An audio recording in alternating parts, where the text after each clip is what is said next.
This video lecture is about what is cultural anthropology.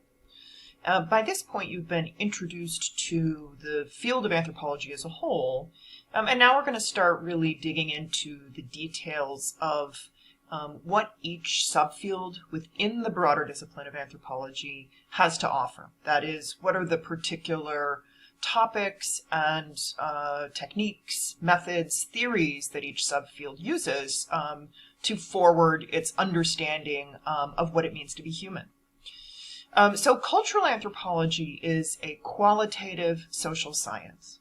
It's one in which cultural anthropologists spend time living in contexts where they learn from communities about their day-to-day lives. Cultural anthropologists are especially interested in the most mundane elements of what it means to be a human being living amongst other human beings. All those little things we do day in and day out that add up to something that we often refer to as a worldview or as culture.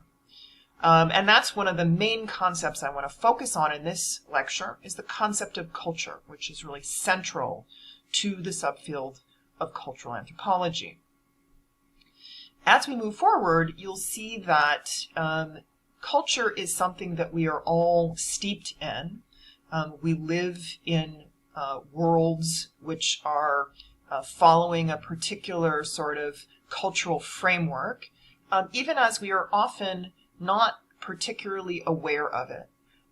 Sort of like a fish in water, you often don't think twice about all the things you do within the cultural world of which you are a part. It just comes naturally. It just feels like the way things are.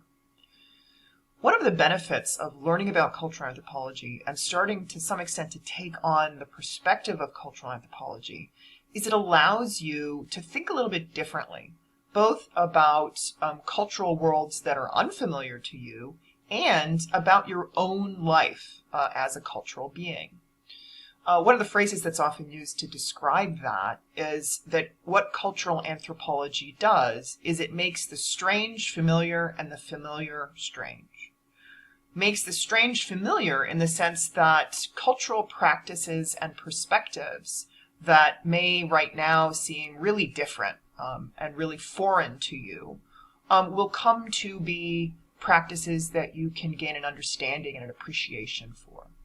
And the flip side of that is that things you do right now without thinking about it, once you take on that sort of cultural anthropological lens, you'll be able to think a little bit more critically about what you do, not as just the way things are, but as a culturally informed practice.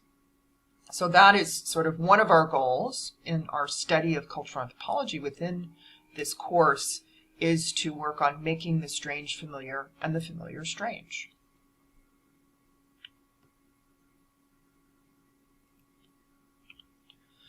So in this lecture, I'm following up on the readings that you've begun doing. And I know we've already talked a bit earlier in the course about anthropology as a whole, but the first chapter that you read sort of talks about the different parts of anthropology. So I want to just very quickly run over those to help you locate yourself for this lecture in the specific subfield of cultural anthropology. So anthropology as a whole can be summed up, if I had to do it in one sentence, as the study of what it means to be human across space and over time. That's obviously a vast subject. So to try to take that vast subject on, anthropology approaches it from multiple perspectives. There are, in fact, 4 subfields within anthropology.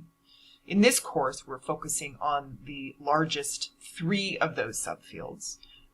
We're not going to be talking in detail about linguistic anthropology. But there are 4 subfields within anthropology, again, meant to complement one another and to provide a holistic, well-rounded view of this complex phenomenon, which is what it means to be human. Biological anthropology, which you've already started learning about and will learn a lot more about this semester, focuses on the biological aspects of what it means to be human. Subjects such as human evolution or human biological variation, and includes the study of our closest primate relatives. Archaeology is similar in some ways to cultural anthropology. It's also interested in human societies, but it focuses on those societies in the past. And the way that archaeologists access information about those societies of the past is through looking at the materials that they left behind. Linguistic anthropology, which we won't focus on in this course, is a smaller subfield which focuses on language and cultural context. It's a sort of sister discipline to linguistics. And last but not least, cultural anthropology, which is the focus of this lecture, is about contemporary human social life.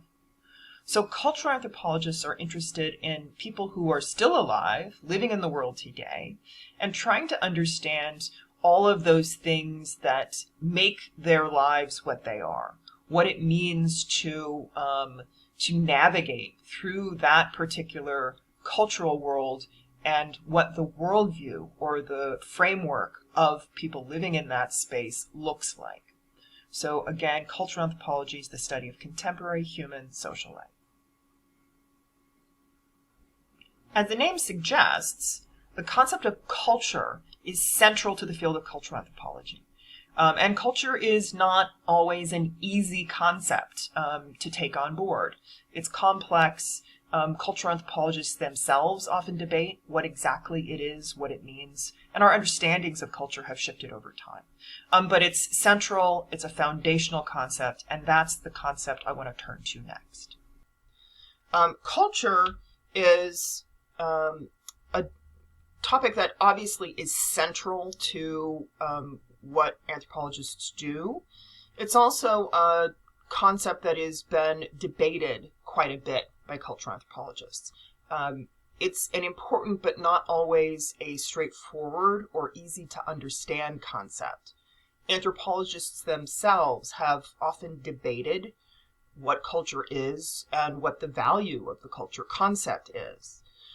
So I'm going to start by giving you sort of, I think, what are some fundamental characteristics of this concept, but understand that, again, it's something that we'll also sort of learn about and which will emerge over the course of the semester, particularly as you read the work of anthropologists.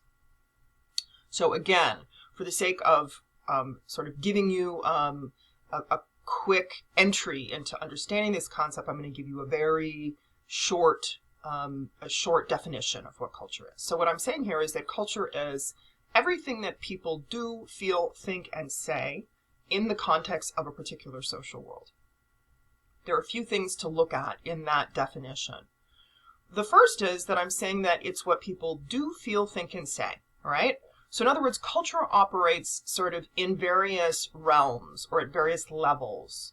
So it's certainly observable things like what people do, right? How people greet one another, what kind of gestures they use, how far or close together they sit when they get on a bus.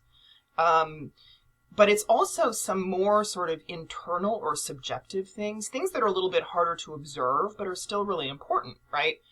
How people think about or conceptualize things, right?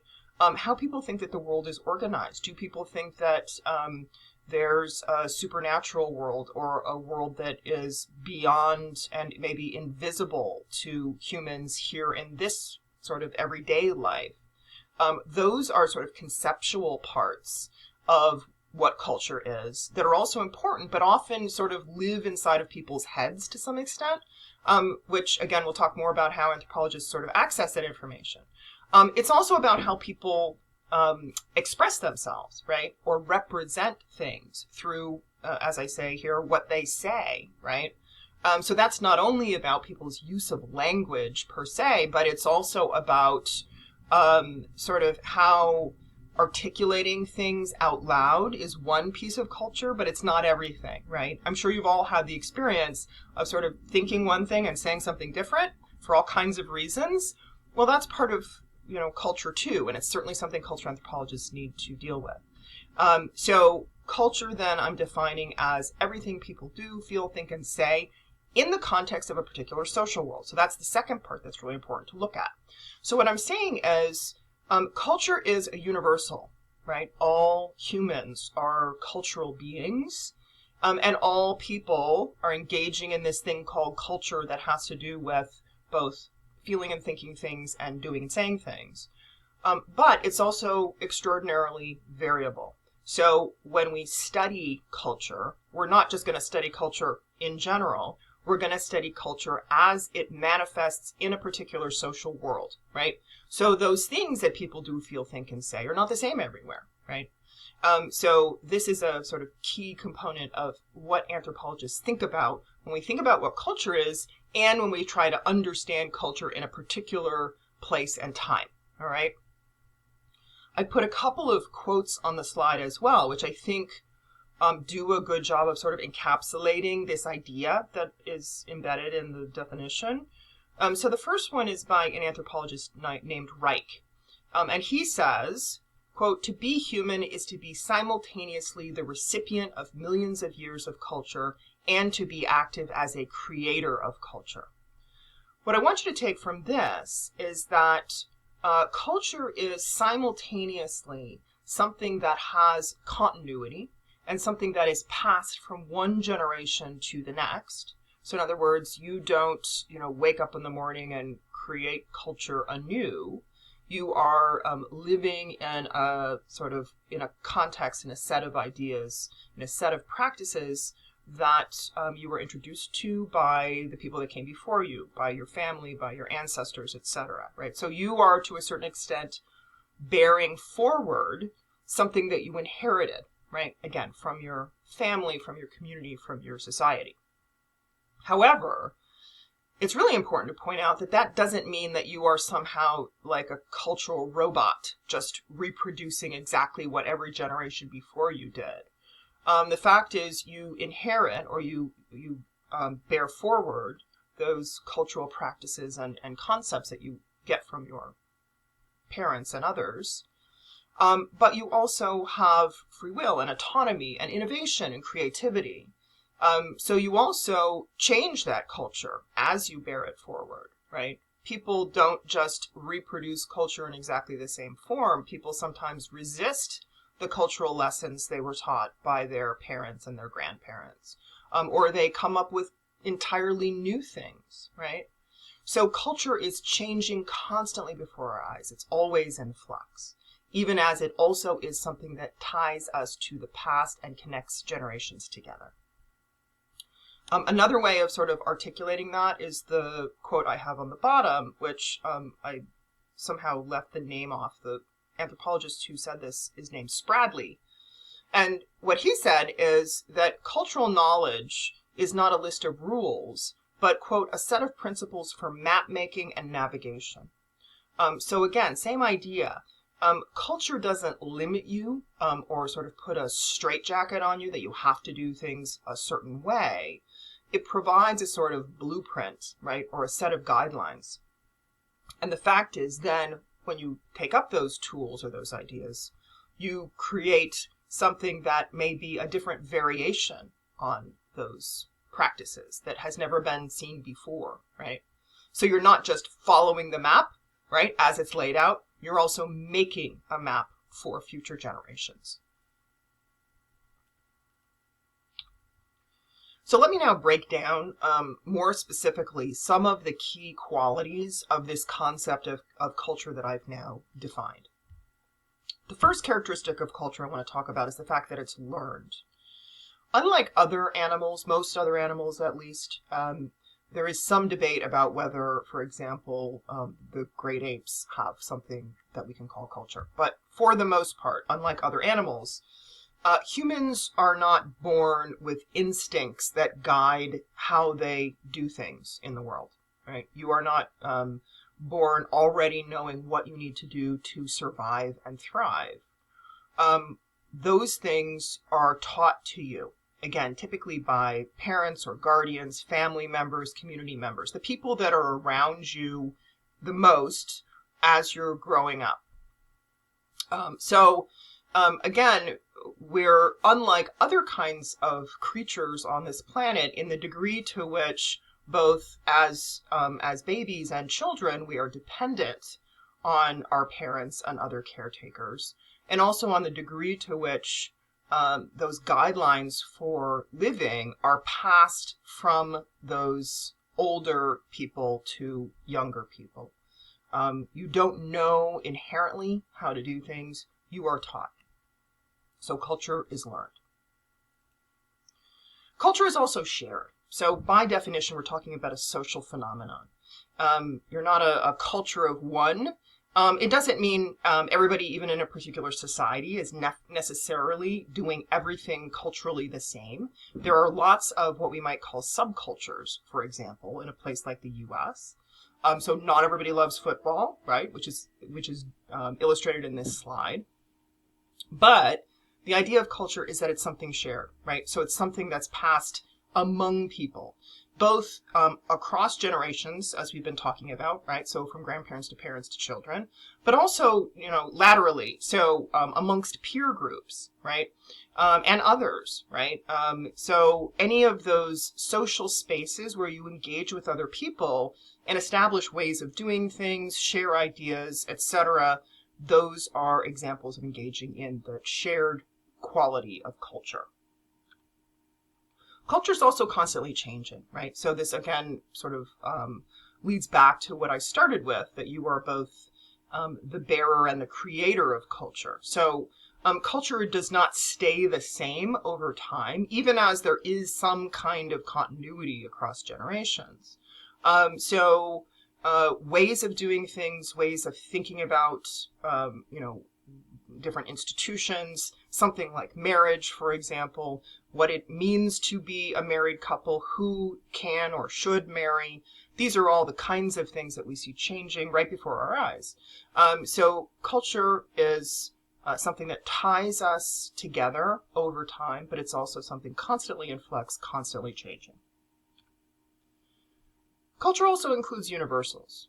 What I mean by this is that we can see that even as we look cross-culturally, right, across very different societies, there are certain things that everybody does, or at least most people do. And for example, this slide is a picture of a family, right? This happens to be a family composed of a man and his several wives and their children, right? So marriage is an example of what we might call a cultural universal, in the sense that pretty much all societies have some version of marriage, institution that we find quite consistently across societies, right? So there is, again, something sort of similar. There's something shared about how, just as people, as humans, we think about the world and we do things. But then that said, of course, the ways that people marry and how people think about what a marriage is are radically different, right? Both in terms of number of partners involved and all kinds of other things, okay? So there is something universal, and then it becomes quite fascinating for a cultural anthropologist to look at an institution that we see pretty much everywhere, right? So there's something in common there, but then to look at, well, how does it vary? Again, over time and across space. Culture is also integrated. What I mean by this is that although for the sake of studying it, we do tend to divide culture up into categories. I mean, even in a course like this, for example, we're going to spend sort of one unit talking about the economy, one unit talking about politics, one unit talking about health, one unit talking about art. One of the things we need to keep in mind, though, is that that can be useful as a device for studying something and understanding something. But in practice, all those different aspects of culture and of human social life are all mixed together. They're all integrated, right?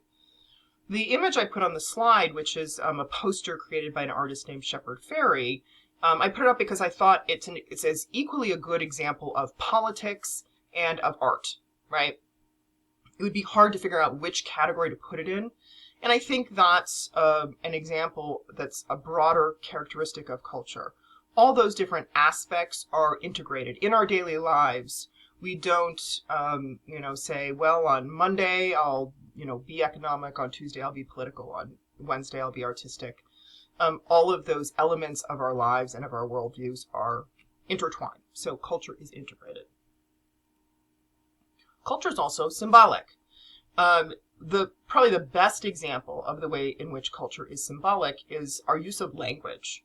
Language is a symbolic system, right? The exact way that language works is that we assign a sound, particular sound, with a certain meaning. It's a somewhat arbitrary connection, right?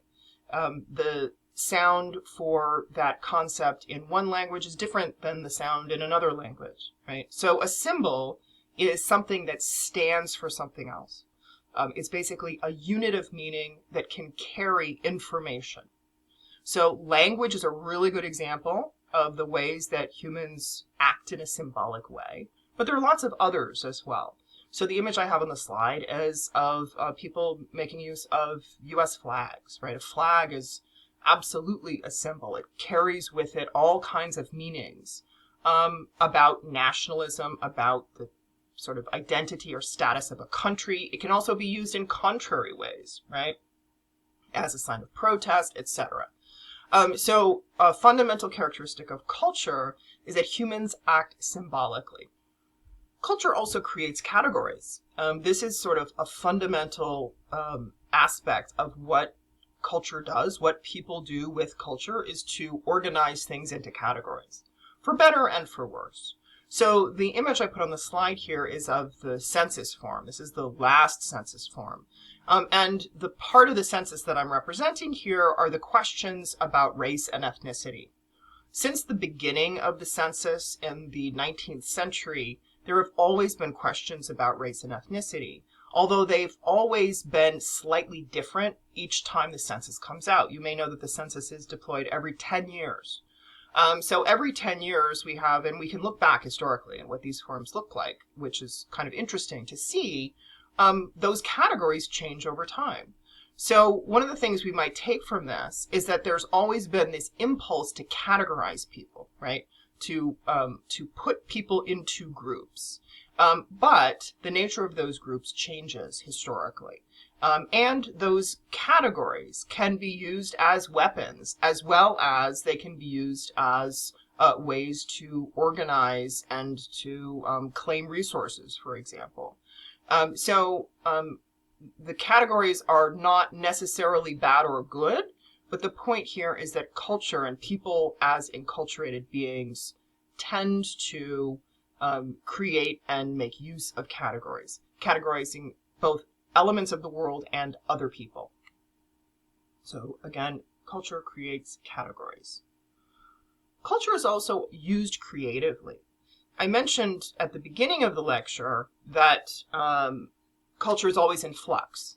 And one of the reasons that it's always in flux or always sort of changing over time is that people are creative about their use of it. The slide is a picture of people engaging in a sort of artistic form called capoeira, which is particularly found in Brazil. And it's a form, an art form that's sort of a combination of dance and martial arts. It reflects both history and culture. And it's one of those examples of how people sort of creatively engage with what they've experienced and, turn one thing into something else, right? So that creative use of what we experience to sort of fashion new cultural forms that can both harken to the past and be something brand new, again, is a key characteristic of culture. Culture is also partly unconscious, which means that all these things I'm talking about, we do them without necessarily really thinking about it. Indeed, a lot of the stuff that we do that is a part of a particular cultural worldview, we do in a way that seems to us to be natural or feels like it's just the way things are done, right? We don't sort of, get out the rule book and figure out, where we're supposed to stand or what we're supposed to say. It's just sort of what comes out because we are steeped in that cultural world. It's just what happens almost as a matter of course. So again, one of the things, as I said at the beginning of the lecture, that cultural anthropologists try to do is to make the familiar strange. So if we start really looking at this stuff and understanding that it's not just quote unquote natural, it's not just quote unquote how people do stuff, but it's a specific cultural practice, then we can start to notice that some of the things that we do without thinking about it actually say something about who we are culturally, right? A really good example of this is what you do when you greet someone. We do that kind of action so much, and it's so sort of embedded in culture that we don't really have to think about it very much, right? But it's very specific and it's culturally variable. If you've ever traveled somewhere else, you may have noticed that some of those really basic things feel super different, right? For example, how somebody greets you. Do they grab you by the hand? Do they kiss you? Do they hug you? When you speak with someone that you've just met, do they stand right up close to you or do they stand a little bit further away? All of those things are these sort of partly unconscious elements of culture. We often can't kind of say why, but if somebody stands closer or farther away from us than we're used to, it can feel kind of uncomfortable. And it's a little just hard to figure out exactly what's going on. There's just something that feels different, right? You don't necessarily, again, think about it, but you can feel that. That's the sort of partly unconscious, embedded nature of all those cultural practices that you're used to. Okay, so those sort of that list of qualities that I've just gone through, those are all things I'd like you to know about sort of culture as a concept and as an idea that we will work with as a part of the way that cultural anthropologists do their research. So, bear that in mind. Again, the cultural concept will continue to sort of emerge over the course of the semester, but I wanted to give you sort of that overview now. I'm going to add something now to a couple of other key concepts as a way of sort of ending out our first lecture. And these are related to the culture concept that I've just been discussing, but are a little bit different. So the first is the concept of cultural relativism. This is a very important idea for cultural anthropology. And what cultural relativism says is that in order to understand a cultural practice that is different than what we are used to, we need to first suspend our own cultural assumptions, our own cultural framework, in order to understand that culture from an insider's point of view, right? So if we want to understand something cross-culturally, we need to try to understand that culture in its own terms, not in our own terms, right? So in other words, you need to start by setting aside your own assumptions, prejudices, ideas about how the world is, if you want to fully understand an alternative perspective on how the world is. So that's cultural relativism.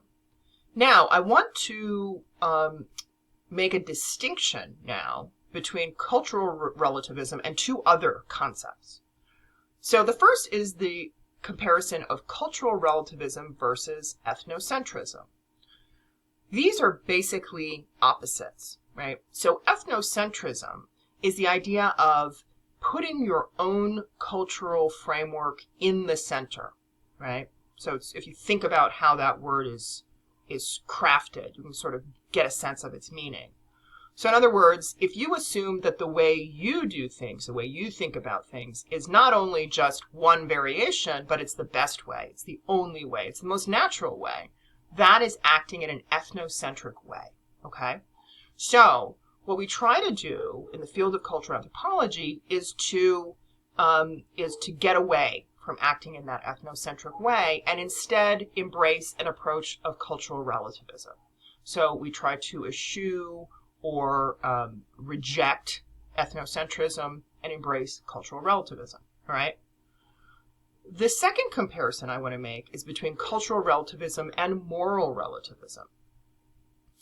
People sometimes get the idea that cultural relativism, right, saying that we want to understand cultural practices or cultural ideas in their own terms from the perspective of people in that culture, somehow means that we're arguing that, everything's okay, that people can do anything if it's in accordance with their culture and it needs to be accepted, right?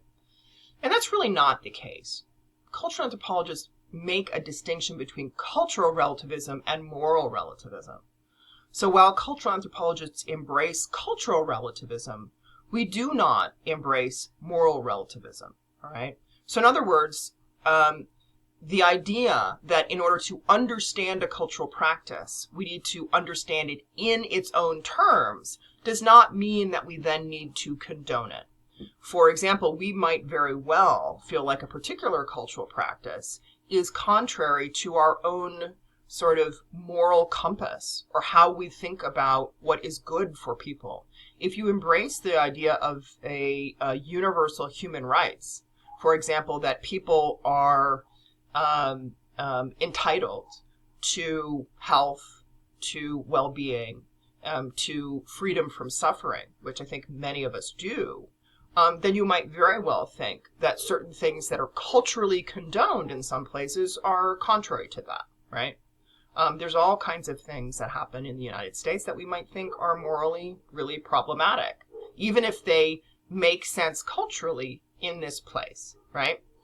So what I'm saying here is that cultural anthropologists can and do embrace cultural relativism without being moral relativists. You can believe in certain moral principles across the boards and still be a relativist in terms of how you go about trying to understand cultural variability. Okay, so I know I've thrown a lot of ideas at you today. Again, I think we'll spend a lot more time sort of unpacking all of these elements. But I'm hopeful that this set of tools that I presented in this first lecture will give you at least sort of a starting place for understanding what cultural anthropology is, and some means to continue to work on these things over time. So take care, and we'll talk again soon. Bye-bye.